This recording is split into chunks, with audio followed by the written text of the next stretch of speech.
Welcome to the Humans of Hospitality podcast with me, Mark Cribb, and this is another special sort of coronavirus edition, by which I mean I'm catching up with a previous guest just to find out how they're coping and what their thoughts are with the current scenario. And I really hope you'll enjoy this chat with Mitch Tonks, who's from Seahorse and Rockfish, and a really good guy in our industry.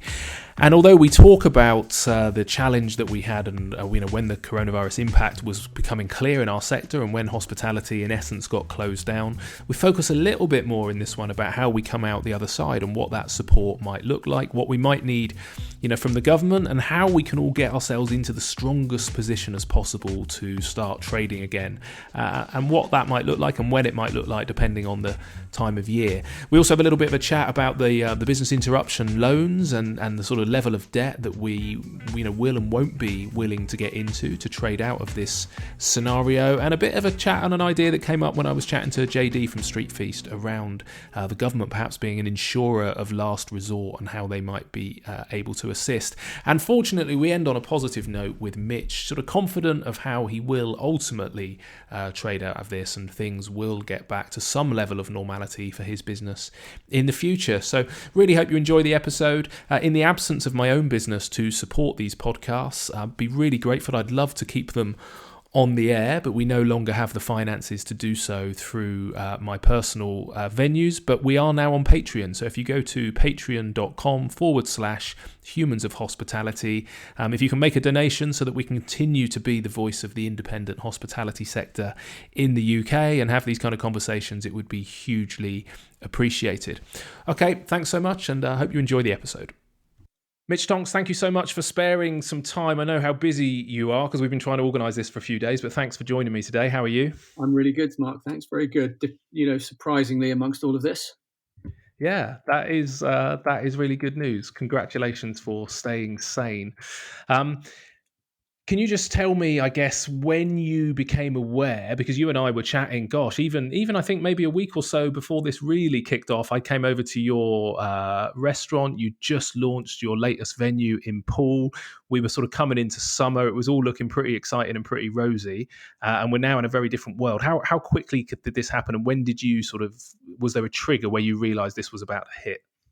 Well, it was interesting because only about, I think I'm guessing 4 weeks ago maybe, I had a board meeting in London and I added COVID-19 to the agenda. And we had a general conversation about it. We were sort of thinking, oh, this is now starting to become a little bit more of a risk than we imagine it should be. By Monday, that was on a Friday, by Monday morning, I was having conversations with Will Beckett, who's our chairman, which was, we need to get a response plan together pretty quick because this thing is potentially going to kind of blow up. So we, internally, I kind of had this plan together, which was quite simple. We're going to close for a couple of months. We're going to pay everyone. Of course, we'll be open by the summer. And okay, as painful as it's going to be, that's going to be fine. And we spent a lot of time, putting this plan together, how we're going to execute it, all the rest of it. Talked to all my, got a brilliant ops team and a great exec team around me. We all came up with this plan that was good. And I remember it was on, I think it was on like, I can't remember what day it was. I spoke to Will in the morning and Will said, listen, I just got to caution you that whatever you're thinking, just dial it up. Just don't have any optimism in you at all. Just you just need to really think about it, mate. And it was on that day I went home. That must have been a Monday, because on the Tuesday morning, I remember sitting there on a Monday evening having a glass of wine, sending an email out to my board and just basically telling them we're closing on Friday. That's what we're doing. So it must have been around about the 16th, 15th or 16th. I said, we're closing on Friday. I said, this thing's getting bigger and bigger.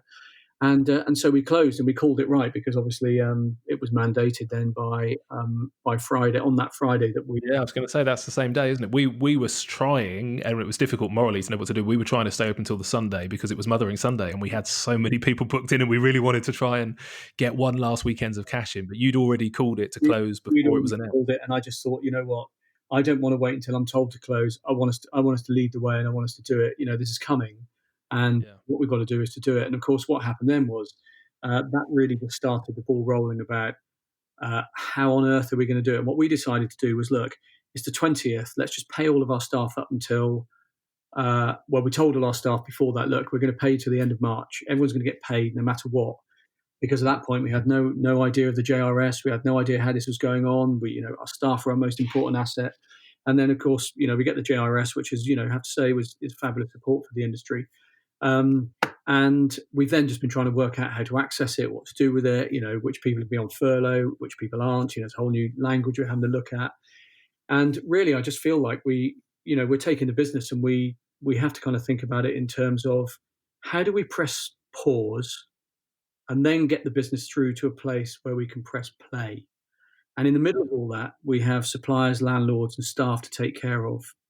And we have to make sure that this business survives. So that's really how we've been approaching it, just to make sure that, Rockfish does survive, we protect our jobs, and we come out the other side as a thriving business.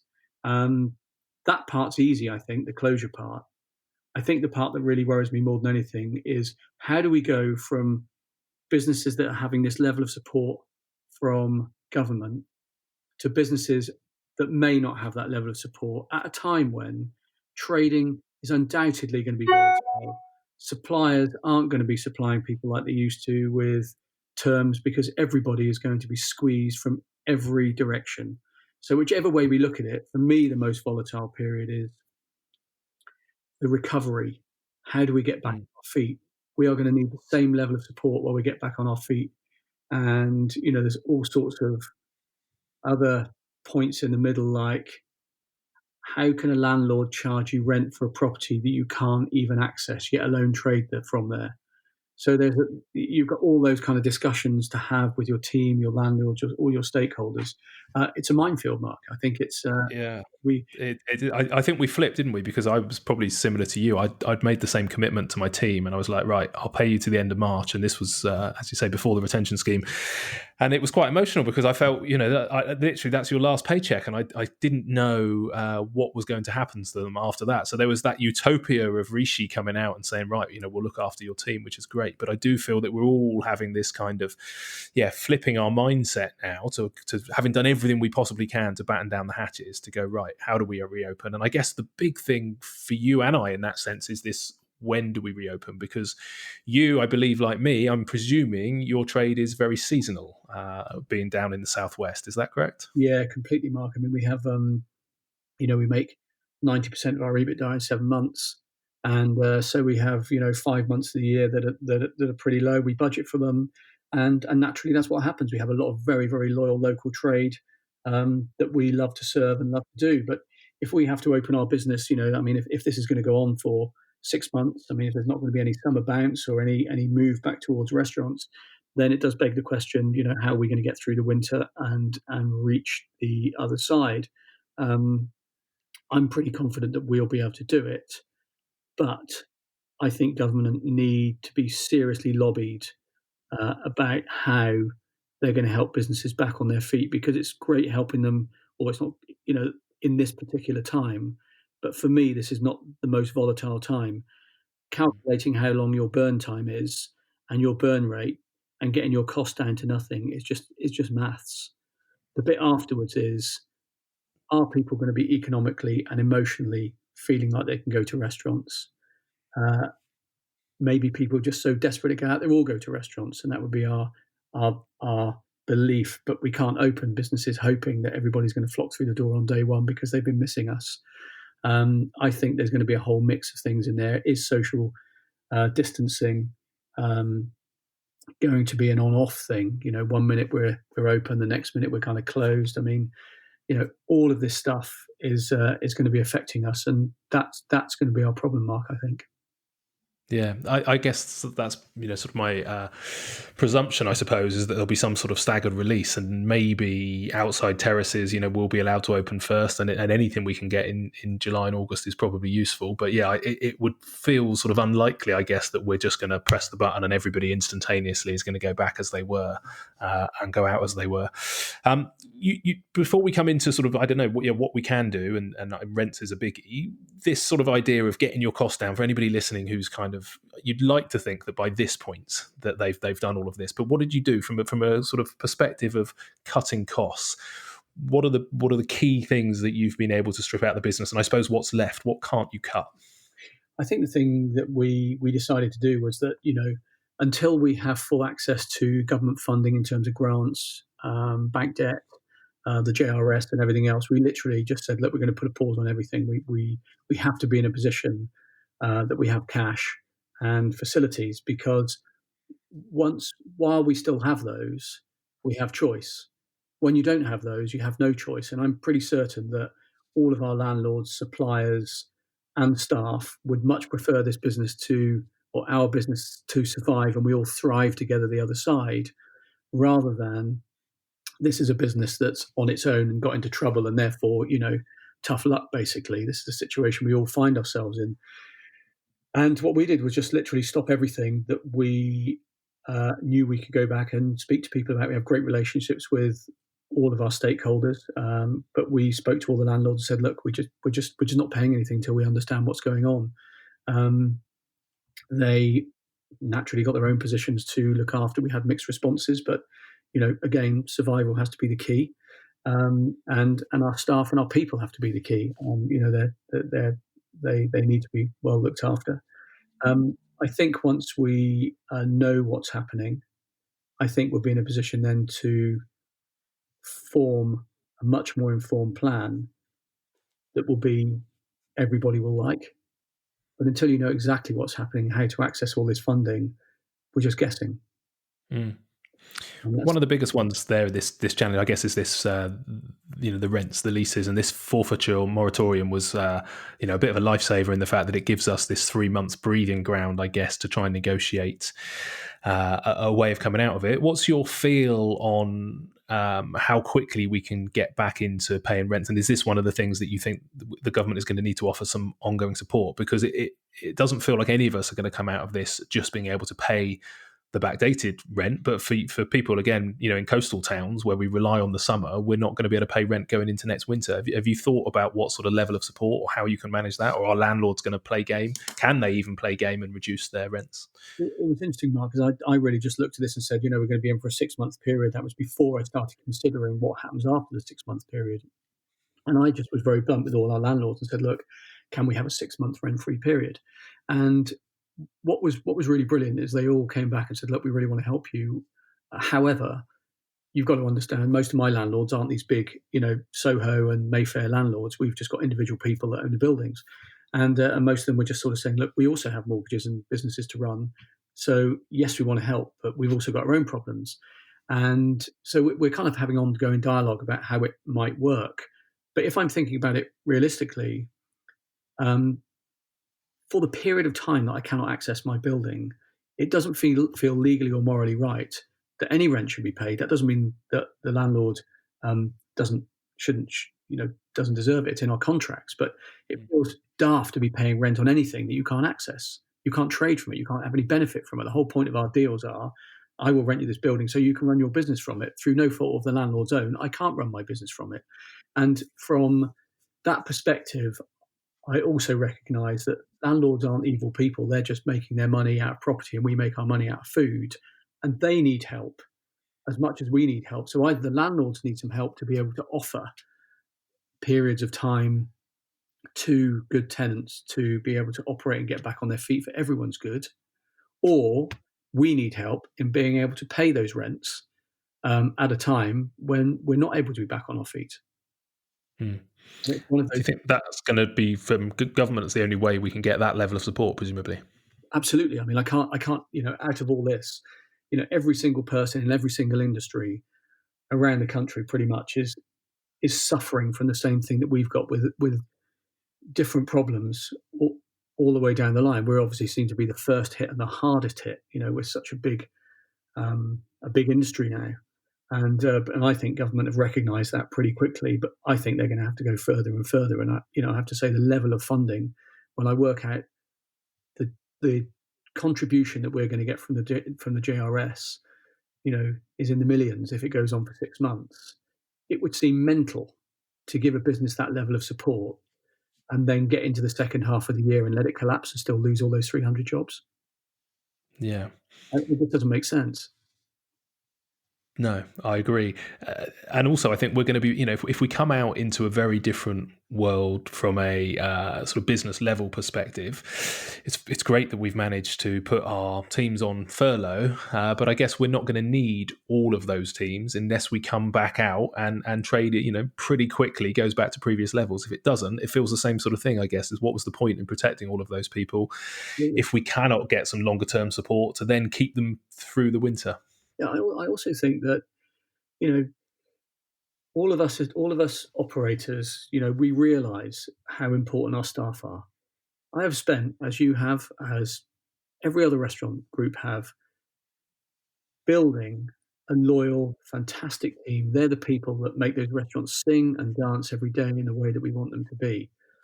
And can you imagine getting to the other side of this in a volatile time and having to get rid of some of those people because there wasn't enough support open to the business to look them in the eye and say, "You've stuck with us. You've been with us for 2 to 3 years. You've been awesome, brilliant." But I'm afraid it's just that's it, because it's not going to be easy to get a job anywhere else. And that I like to believe we're a good employer, and you know, I think the industry is going to be not like it was, where we were all just desperate for people. I think there's going to be more people because naturally there's going to end up less restaurant opportunities and potentially less restaurants. And I don't want to be in that position, Mark. I want to be in a position where I can run my business back to where it was with the people that I know can build it back to where it was. And to do it, I'm going to need some support from the government to be able to get back on our feet. I mean, if they withdraw this stuff overnight, it would just be commercial suicide for everybody. Any indication? I mean, you're pretty well connected. Any indication that the government are recognising this, or are they too buried in the here and now at the moment? Do you think we're going to need to join forces and lobby as an industry? Yeah, I know there are a number of CEOs that are lobbying government, and I think what's interesting on this one is government, banks, industry. We're all having to think on our feet and move quickly. 2 weeks ago, nobody was thinking about what happens when we come out of the JRS. Last Friday, we were all just completely elated that we got some kind of support, and we thought that's great, it's fantastic, we're going to survive. And then when you start considering, hang on a minute, what happens when the tap goes off? You start realizing there's more problems. And I'm sure that at the time, government weren't thinking about that. They were thinking about just this immediate period of time. And of course, self-employed people, everybody's got to be taken care of in this environment. And I'm pretty well. I know that there is, Will and Hospitality Action. I think it is. I can't remember which group. Yeah, UK hospitality, I think, and yeah, hospitality. I know there's a lot going on with some of the best CEOs in the business that are lobbying government and pointing out the problems. I wrote a paper yesterday and sent off my concerns, and I feel pretty comfortable that this industry is being represented by some pretty intelligent, clever people that will do their best to lobby government for the sakes of all of us. Mm. The constant thing that keeps getting wheeled out sort of publicly, and certainly from some of the landlords that I've been speaking to, is this, there's 330 billion quid's worth of BI loans in place for you. Why don't you just go and get one of those? Have you looked into that? And what's your thoughts around the complexity of getting into debt to get out of this problem? Well, that is one of the big issues, Mark. And we've looked at it and said to ourselves, let's just say we borrow X million pounds to kind of get through, and we do get through, and we're starting at summer next year. We've retained all our jobs. It's brilliant, but our business has had to become substantially indebted to do it, albeit guaranteed by the government, which we're grateful for, fabulous, or 80% of it. But we still have to. Our business then over the next year is going to be stifled because instead of being able to open new restaurants, do refurbs, invest in our people, all of our cash is going to go back in paying debt. And you have to ask yourself, in a normal world, would you have a business that was leveraged 5 times its EBITDA? And the answer is you wouldn't. But that's what's going to happen to businesses the other side. And you have to question are they viable? They wouldn't. Yeah, and are the banks going to lend if they're not perceived as viable on that basis? Are they going to lend anyway? Well, I think that's the interesting one. We've got a great relationship with our bank. We're having really good conversations with them. And they are also in the same boat as well, Mark, saying, look, we just don't know. It's like, what sort of numbers do you need from us? I mean, we're forecasting into a period that we have no idea what that period's going to be like. And so how do we get access to this? And I think, covenant suites, how are all those things going to work going forward? I mean, it's a tough call for every single person involved in this decision making, and I hope that the banking environment will be supportive to as many businesses as possible, and it won't turn into one of those schemes where it's just selected businesses that get support, because everybody deserves to be supported, I think, through this. Yeah, and just the bank's making more money. They've been up for a lot of criticism in the last week, I think, about the interest rates being charged. Also, personal guarantees. I mean, a lot of them were saying anything originally, all loans, but then they seem to have made it under 250k, no personal guarantee. But a lot of them still asking for personal guarantees over 250k. You're a director of a decent sized company. Would you sign a PG in the current sort of uncertainty of how you trade out of this? I wouldn't, Mark. No, I mean, I've been caught by that kind of thing before, and I think that this is where the government are giving 80%. Maybe the government needs to give 100%. Maybe the government needs to give 90% and a lot more to do it. And we have to rely on the bank's expertise to be able to lend the money to the right companies. Although I still believe that everybody deserves some support to come out of this.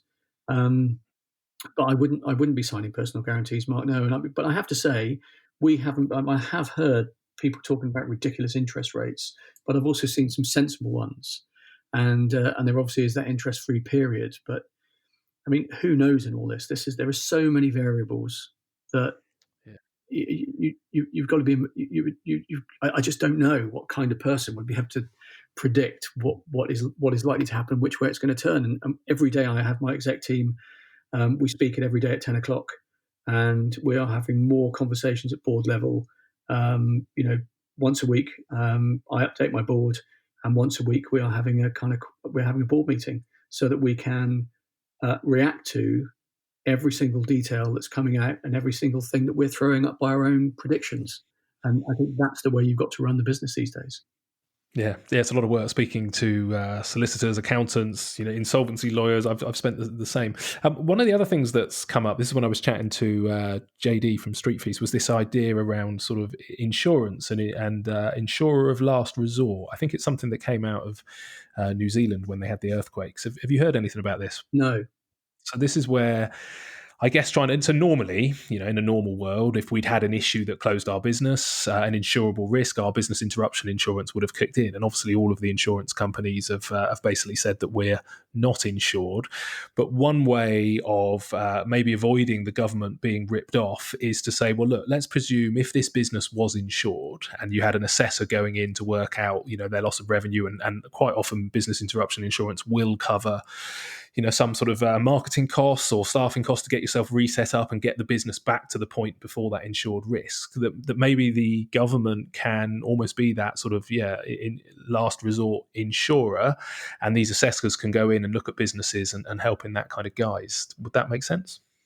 Yeah, I think that's a way of looking at it, and doing it. I mean, I find the whole insurance thing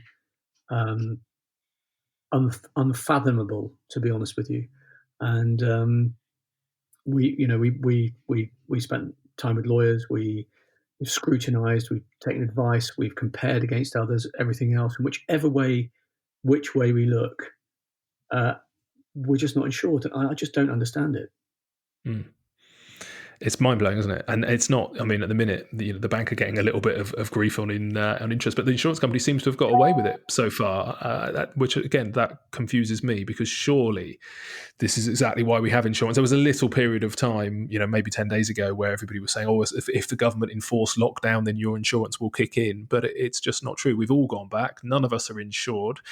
Do you think we need to have some sort of, redesign of the insurance system? Yeah, definitely. I mean, it's interesting, isn't it? If you'd have said a year ago or 6 months ago to an insurance company, can I get insurance against a flu outbreak that would close us down for 6 months? I bet they'd have all said, yeah, I don't see why we couldn't insure you against that, because it would seem unimaginable that this situation could happen.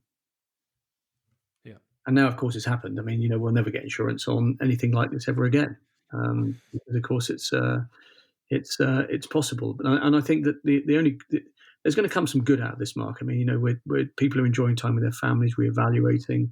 what's important, all that kind of stuff, and it's some positive impact on environment and that kind of thing that's going to come out of it. And people are cooking more at home, and some parts of the food industry are really, really doing well, which is good to see. I've lost my train of thought now. Just the fact that there's going to be some good stuff coming up the back of it. Is that if this ever happens again, I think our country will be prepared for it. And any first sign of this happening, and everybody knows what to expect. And I think at this particular point, nobody knows what to expect or what to do. I think there's going to be some investment in the prevention. Now we've seen, I mean, the costs of this are just eye-watering, mind-boggling, aren't they? So I think now we'll be investing in, research and antibodies and pandemics and all the kind of stuff that we've probably cut back on, thinking it was so unlikely. So yeah, definitely prevention has got to be better than cure in this circumstance, I think. Yeah, absolutely right. Yeah. As Henry Dimbleby said to me this morning, I think it's prepare for war in peacetime is much better. Yeah, rather than absolutely. So. Speaking of which, from a timings perspective, the industry looked to be going through some big sort of changes in the last 18 months. We'd seen some high profile Jamie Oliver's, Coluccio's now, Patisserie Valerie. There seemed to be this concern on oversupply in the market after a sort of couple of years of VC growth. Do you think this is going to be a fairly major reset? And do you think a lot of operators will not come out of this? I do, Mark. I think, there's a lot of past success stories that were once great brands and restaurants that, overexpanded, private equity owned, sold on, loaded with debt, founders not involved anymore. So therefore there's no kind of direction and passion. The high streets are changing dramatically. At this particular time, people are getting stuff delivered more than they've ever had stuff delivered, from food to clothing to stuff. I mean, why would you go back to a high street again? Any of those high street landlords and high street restaurants must be pretty concerned about what's going on. I think what will come out is the value of the independent. I mean, I said to my guy in our bread shop, our local baker here has decided not to open his shop, but if you order loaf of bread, he'll bake it for you. He's busier than he's ever been in his life, and we're queuing out the door to pick up their loaves. And I said to him, it just somehow feels much better, Dan, that you're baking a loaf of bread for me. I'm making sure I come to the baker's twice a week where I didn't previously, and I would just pick up my bread from wherever. And now I feel loyal to you. And I'm like, Dan, when we open, why don't you bake bread for the restaurant? And why don't we make that work? And I think we're going to find a lot more independents working with independents, because we want to help us all back on our feet. Yeah, I really do hope that's the case, Mitch. There does seem, ironically, in this, and they're trying to change the word, I think, from sort of social distancing to physical distancing, because in many ways we feel more social than we've ever been, and that we're recognizing how much we need that kind of social interaction. And I really do hope, it was the whole point of me launching this podcast was around these amazing humans and this sort of recognition of all these incredible people who work behind the scenes, and if we can support them so it doesn't just become dominated by the sort of faceless chains, I guess. So I hope that is the case. Yeah, I think it'll be time for us, but it's going to be a seismic change, I think, in the way we do things. So my greengrocer, we've got two greengrocers in Brixham, and I walked past one yesterday morning, and I don't know his name, he was a lovely young guy, and he was in there loading up his van with boxes of veg. And I said, getting a lot of deliveries done. He said, yeah. He says, really, really great. And he said, but I've always done deliveries. And he pointed to a sign on his wall that says home delivery. And he said, prior to this, I would do 4 or 5 deliveries a day. He said, now I'm doing up to 50 deliveries a day of veg. And I'm like, I've walked past that sign loads of times, and I know it says deliveries, but I just didn't know how to do it. I didn't know. It's just not something I'm used to. I buy my veg from like walking past or somewhere else. Yeah. I actually thought, why would I ever go to that veg shop again when I know his veg is great, and I can just phone up and say, can you deliver parsnips, carrots, onions, all the stuff that I want for tomorrow morning? And I think a lot of businesses are going to do really well out of it, because this extra service they've had to provide is actually the service that people are realizing, I want that to be ongoing. Yeah, I do hope that's the case. Talking of which, how many people got in touch with you sort of within the 72 hours of you closing, telling you that you should be doing takeaway and delivery? Oh, I mean, I can't tell you. We had loads and loads and loads, and we haven't ruled it out at this point. I think as this goes on longer and longer, I was talking to all our team this morning, saying, look, we've got to start thinking of ways that we can kind of boost the mood. Should we just open a takeaway for a couple of hours to sell some fish and chips? I don't really care that we're not making any money out of it, and some takeaway just to give people something that's nothing. In our towns is nothing. So here you go. Here's something that you can have. The Great British Fish and Chips to keep the mood up, and those kind of things, and maybe deliver it to some vulnerable people. But the problem is, we have to mobilise our fish cutting room. We have to mobilise vans. We have to get fish in the first place, and obviously the fish markets are pretty limited right now. There's a bit of frozen product available to us, but all of those things, and getting potatoes. I mean, it's complicated in this environment to even do something as simple as that. It really is. I ended up throwing my phone across the room a few times as yet another helpful person told me just to jump into delivery. We'd also done it for a couple of years ourselves. We actually bought a couple of scooters and a car, and we set up our own sort of delivery system. And it's logistically really challenging. And your team end up driving across town 3 miles to deliver 15 quid's worth of food, and then driving back, and they've been gone for nearly an hour. And it's a really complicated thing. And you're right, even more so at the moment. It's all right if you can just bolt it on to what you're doing on a day-to-day basis, but to actually fire up the kitchens and fire up the deliveries and all the costs involved in that, when it's not just a bolt-on part of the business, it's challenging. But like you, we may end up just adding it just to stop us going completely bonkers and to show some support for the community. Yeah, exactly. I think there's just a kind of whole thing about the fact we run really quality restaurants, and everything we do is quality. And if I can't do it well, in peacetime, as it were, if somebody said, here's a good idea, and I couldn't do it well, I wouldn't do it at all. And it's like, why would I do it now? If I can't do it well now, I'm not going to do it well any other time. And I really admire some of the restaurants that have turned themselves over to shops. The stuff that Leon have been doing and stuff. And there's some great local restaurants in Bristol that have turned themselves over to food shops. I think that stuff is absolutely fantastic because they're using their reputations and their sourcing ability to get people amazing food that they never had before, which is kind of helping people through it. And we just don't have anything yet that we feel anybody really needs to get them through it. But I guess watch this space really. Yeah, like I've been in touch with the local hospital and said, look, as soon as you are overwhelmed and your team need feeding, I was like, I'll mobilise the kitchens, I'll mobilise the chefs, we're here, we're ready for you. I'm not just going to do it if you don't need us to, but as soon as you need us, please call and we'll jump in and help. Same with your guys. You've got sort of an army of potential people that could help. Are they getting involved in the community stuff yet, or are they just ready in case it becomes necessary? They are, there's a lot of people volunteered, and there's, our guys have just been, amazing. I mean, we've got 200 and I think just nearly 300 staff, and I was incredibly moved when I made a kind of a conference call with all our kind of managers and ops guys, and just sort of told them what was going on and that we were closing the restaurants. And I found it really hard to actually say the words we were closing without choking and having to pause, and I had to apologise for being emotional. And it was really hard. And in the same way, I have been incredibly moved at the camaraderie, loyalty, the various WhatsApp groups at each restaurant, head chefs, ops people keeping in contact with each other, my exec team, the whole lot. You really realise just how amazing a restaurant organisation is, of this human energy that is just so good. And I think this thing, in some ways, has just drawn people together to fight for what they believe in, which is the restaurant they work for, or the community they're in, the industry they're in. And I find that really moving, Mark. I really do.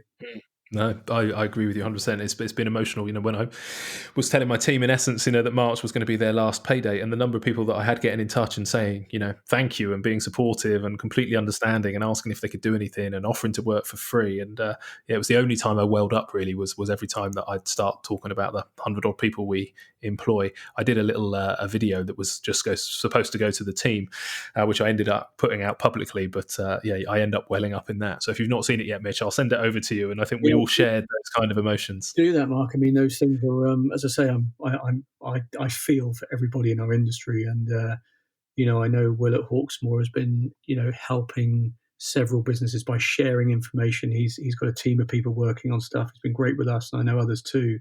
And I've had calls from other restaurateurs that have asked for my input or advice on something, and vice versa. I've called others to ask what they're doing about stuff as well.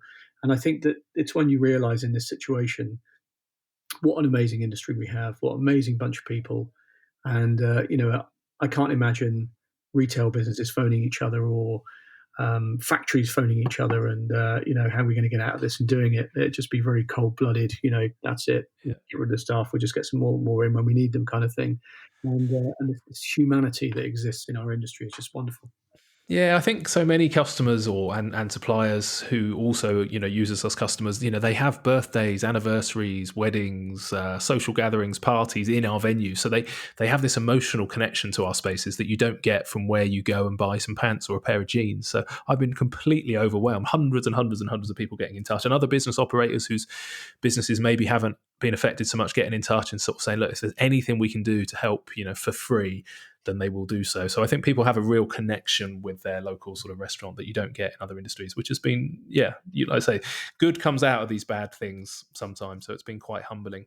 You mentioned earlier, Mitch, that, you were confident that you would come out of this, that the business would come out of it and it would continue to exist. Yet also there's all of this complexity, and I feel exactly the same. For some reason, I feel we will come out of it, but at the moment, I cannot see how and exactly what that looks like. What is it that gives you that confidence and that faith that you are going to come out of this on the other side, and that people will be sat on your terraces, hopefully in the not too distant future, having a nice icy cold beer and watching the sunset? I think there's a few things. I think human ingenuity will find a way through this, and at some point, this will end. My own resilience and complete. I'm just not giving up. I don't care. I will find a way through this because I absolutely, totally believe in the Seahorse. Its point of the reason why it exists and its point and its place in the community is important. I think that Rockfish is, part of people's experience coming down to the seaside to eat seafood will never change when we come out the other side. And I still want that opportunity to be there for people, and I still want it to be in a business, and I totally believe it. And I think it's on that basis that whatever is thrown at us, however big, however challenging, however difficult, I've got people around me, and I've got an incredible exec team, fabulous FD, Matt, who's worked with me for 20 years, Dave and Laura. They won't give up either. And, there's been times over this last, even week where I've had very deep, dark moments where I'm having conversations with my board and coming off those calls thinking, bloody hell, listening to everyone's opinion about how long it goes on. And all those people have helped pick me out of it. And you think, with the support and the resilience, nothing is going to stop us. Nothing. And that's why I think we'll come out the other side. Well, I think that is a suitably optimistic place to end our catch-up, Mitch. So, look, thank you so much for speaking so candidly and so openly. I was really, looking forward to you catching up just on a human level, let alone on a business level, because you're a good guy in the industry. So, thanks for sharing your story, and let's keep in touch, and hopefully things will be a little bit clearer in the next month or two about how this does end. But thanks. Thank you, Mark. It's always lovely to chat to you. It's a great work. Cheers, mate. Cheers, mate. All the best. Thank you. Bye. So there we have it. Wonderful to catch up with Mitch. I do thoroughly love Mitch as a good egg of the hospitality sector, doing the right thing for the right reasons and trying to keep his business afloat. So thank you so much for joining me. Really hope you enjoyed our conversation. I've got a few more people booked in over the next week or so to have a catch up, some of the previous guests. So hopefully you're finding this style of sort of shorter episodes specifically around what people are doing and coping with what's been happening in recent times useful. If you are and you'd like to support it, once again, patreon.com/humans of hospitality, or go straight to the humansofhospitality.co.uk website. And if you can make a donation, become a patron and support this podcast, it would be hugely appreciated. Okay, until the next time, stay safe, and we'll catch up with you very soon. Thank you.